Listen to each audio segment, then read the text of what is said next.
Girls, I am so lucky. I'm sitting right next to William Shatner. And this gentleman is a very unusual gentleman. Besides being very good-looking, Bill, you do so darn many things. You're so kind. I think I'll just let you go on talking. No, you're a skier. This is very near and dear to my heart. You like to ski with your youngsters? Very much. I didn't know you were a skier. Well, I'm not a very good skier. Well, we go who's every a good year. skier, because to be a good skier, you have to go every weekend and ski all the time, and not many of us have time for that. But skiing is one of my first loves. I grew up in the snow country. I'm from Montreal, and did a lot of skiing for my schools, and I was pretty good when I was a kid.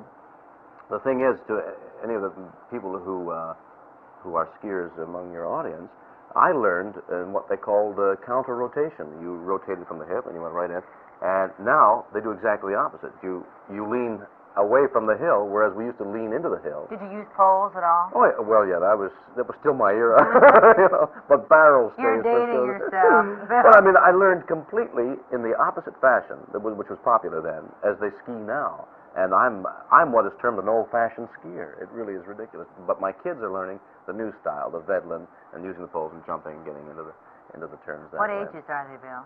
They're 5, 8, and 11. And they're going to join me to go up to Montreal. And I'm going to teach them what snow is all about. They were born, well, one of them was born in New York, but they have, in essence, spent all their lives in Los Angeles, in Southern California, where the snow is very few and far between. And you have to travel, a couple of hours to get to snow that lasts maybe a month in the tops of the mountains. And we've been there a couple of times, but they've never really been in snow for any length of time. And it'll be a novel experience. You're quite a hunter, too, aren't you? I've become quite a good hunter. How do you know all these things? Well, a little birdie told me. Now, what's this, the little deer, what do you call it, a wallop or a wallaby? A wallaby? Wallaby? Yeah. I should have known. My son will kill me. A wallaby is a small kangaroo, but in Australia, they are as prevalent as rabbits are here, and they eat the crops in the same way the rabbits do. They're pests. Now, popularity-wise, the wallabies could win many contests, especially in Australia, as would you wouldn't think of killing a koala bear here. No. And the same way there, the wallaby, the kangaroo, everybody loves the kangaroo, except the farmers. When they go to plant the crops, the wallabies eat them. So they have to clean them out every so often. And so they don't talk about hunting wallaby there. They talk about pest control, which is what I would talk about. I say, I'm here to do a little pest control for the Australian government with my bow and arrow. But what was funny while hunting wallaby in Australia, which is one of the things I was doing there, is that they're a nocturnal animal. They come out only in the evening. Now, you have to catch them like in the last half hour of sunlight.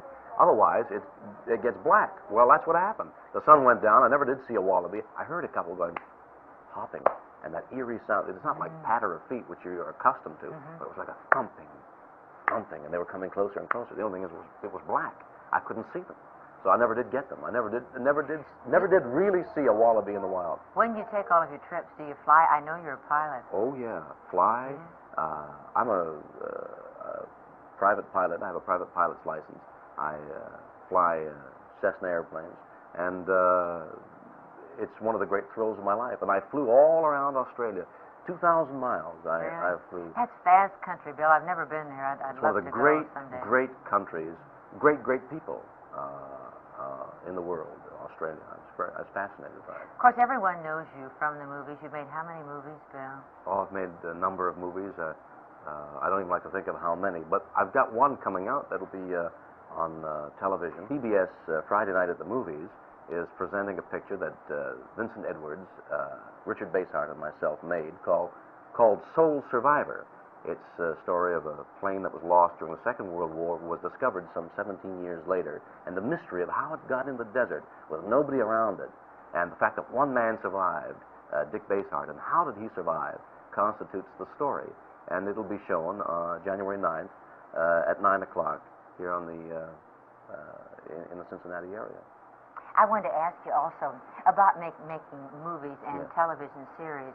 How are they different? You know, like Star Trek, you probably had so many days and, you know, in which to film. 6 usually. Now, how 6, 7. different is this? Well, we spent 5 weeks making this 100-minute movie. It's essentially 100 minutes because it fits into a 2-hour time slot.